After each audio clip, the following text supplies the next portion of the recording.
చెప్పండి. TRS party కనుమరుగైతున్నటువంటి సమయంలో ఏ విధంగానైనా సరే కొంత మనుగడ కాపాడుకోవడానికి టీఆర్ఎస్ పార్టీ ఆడినటువంటి కొత్త నాటకం. ఒక పక్క కాళేశ్వరం మీద నోటీసులు అందినాయి కాబట్టి ఆ అవినీతి మీద ప్రజలలో ఎక్కడ చర్చ ఉంటుందో, జరిగేటటువంటి విషయాల మీద ప్రజలలో చర్చ జరుగుతున్నది కాబట్టి ఆ చర్చని పక్కదారి పట్టియాలన్న ఆలోచనతోని ఈరోజు కవిత ఉత్తరం అనేది తెర మీదకి వచ్చినట్టు అనిపిస్తూ ఉన్నది. అన్నిటికన్నా ఒక ఘోరమైనటువంటి విషయం ఏంటంటే, భారతీయ జనతా పార్టీ మీద ఇంకా కొంచెం ఎక్కువ మాట్లాడి ఉంటే బాగుంటుంది అని కవిత రాసినటువంటి లేఖ, అసలు భారతీయ జనతా పార్టీ మీద మీకు మాట్లాడడానికి ఎక్కడ ఏ అవకాశం ఉండదు.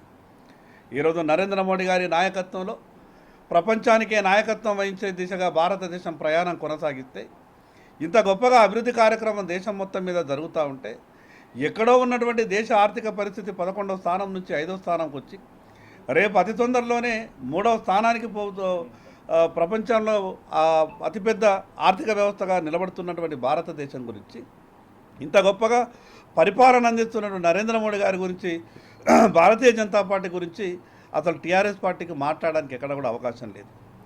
పూర్తిగా అవినీతిలో కూరుకుపోయి భారతీయ జనతా పార్టీ వల్ల నేను కూడా ఇబ్బంది పడ్డా అని కవిత గారు మాట్లాడినటువంటి మాటలు వింటే, మీరు చేసిండ్రు తప్పు కాబట్టి వ్యవస్థ మిమ్మల్ని ఇబ్బంది పెట్టింది, పార్టీ ఎక్కడ కూడా ఇబ్బంది పెట్టలేదు. భారతీయ జనతా పార్టీ వ్యక్తిగత కక్షల్ని పెంచుకొని వ్యక్తిగతంగా ఇబ్బంది పెట్టాలని, అది రాష్ట్ర ప్రభుత్వాలైనా కేంద్ర ప్రభుత్వమైనా ఎప్పుడు కూడా ఆ రకమైనటువంటి ఆలోచనలతో భారతీయ జనతా పార్టీ రాజకీయం చేయదు. నీతితో విలువలతో కూడినటువంటి రాజకీయం చేస్తుంది భారతీయ జనతా పార్టీ. ఆ కుటుంబంలో జరుగుతున్నటువంటి కలహాలను కప్పిపుచ్చుకోవడానికి ఇది ఆ కుటుంబం కలిసి ఆడుతున్నటువంటి నాటకంలా అనిపిస్తూ ఉన్నది.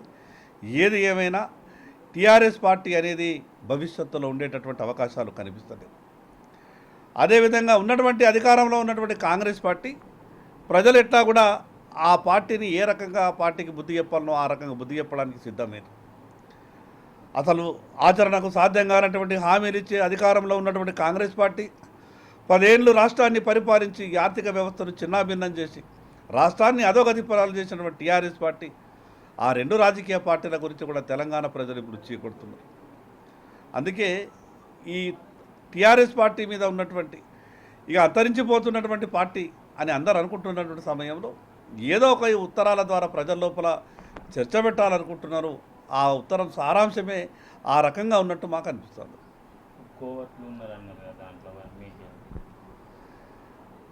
టీఆర్ఎస్ పార్టీలో కోవట్టులు ఉన్నారా లేదా అనేది అది మాకు తెలియదు.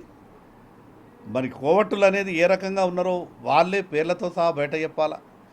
మరి ఒక ప్రైవేట్ కంపెనీలా నడుపుతున్నటువంటి టీఆర్ఎస్ పార్టీని మరి కోవట్టులు ఉంటే ఆ కోవట్టులను కూడా బయటకు పంపలేకటువంటి స్థితిలో ఆ నాయకత్వం ఉంటే, ఆ కోవట్టులకు తెలిసినటువంటి విషయాలు ఇంకేమున్నాయో అందుకే ఆ కోవట్టులకు భయపడుతూ ఉన్నారేమో. ఏది ఏమైనా కాళేశ్వరంలో జరిగినటువంటి అవినీతిని ప్రజల్లో చర్చ జరుగుతున్నటువంటి సందర్భంలో ఆ యొక్క చర్చని పక్కదారి పట్టించడానికి ఈ నాటకం ఆడినట్టు మాకు అనిపిస్తోంది.